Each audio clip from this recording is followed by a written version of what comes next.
We have just heard that House lawmakers will stay in Congress, not heading back despite the fact that the House is in recess next week. Is that because of an expectation that you might have to vote again on a short-term emergency funding bill tonight?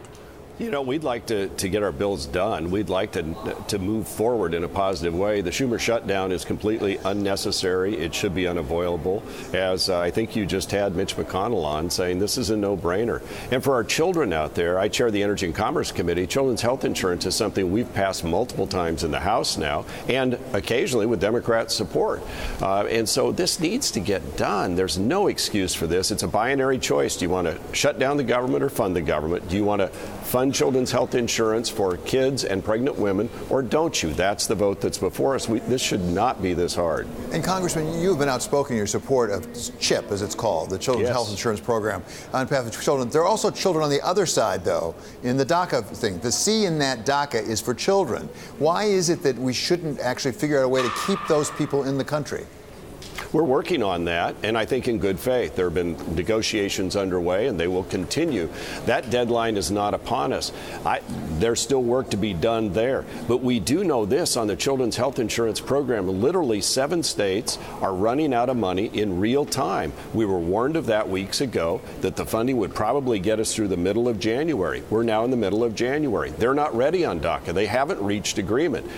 Children's health insurance, for goodness sakes, has always been bipartisan. This is the biggest and longest extension. It mirrors the Wyden Hatch language in the Senate, plus an extra year. Can't we at least do that while we work on these other things? Why put American children on the line here, their health insurance and pregnant women's health insurance on the line, when we're having good faith discussions on DACA? That's an issue we need to resolve as well. But what we have before us is, do you want to close the government or keep it open? Do you want to fund children's health care or not? That's the choice that's before us. And the House last night voted to keep the government open, and Republicans voted to fund children's health insurance once again.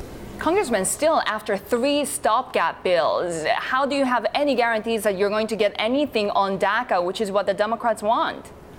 Well, now, you remember, you've got funding bills and then you've got policy bills. And what we're trying to do is get the funding bills done. Now, the House passed every single appropriation bill by the deadline of the last fiscal year. They've been mired in the Senate because the Democrats won't come to the table. Meanwhile, there have been very productive discussions going on about making sure we have a border that's secure and that we take care of the DACA kids, among other immigration-related issues. I actually think those are bipartisan, bicameral, and productive, and in good faith. It's just not ripe yet. What is ripe is we know that children's health insurance funding is running out. 2 million Americans will get notices of cancellation. This is a crisis upon us that is easily resolved. That's why it's the one thing we thought we could put on the continuing resolution that nobody should object to. It's fully funded. There isn't even an argument about how it's paid for.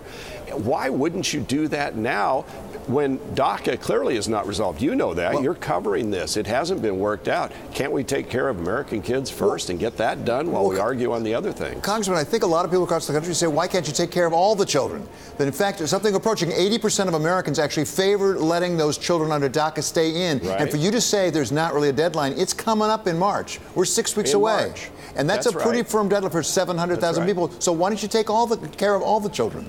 Because it hasn't been worked out yet. What we do know is children, including in my state, some of those DACA kids are covered by CHIP, by the way.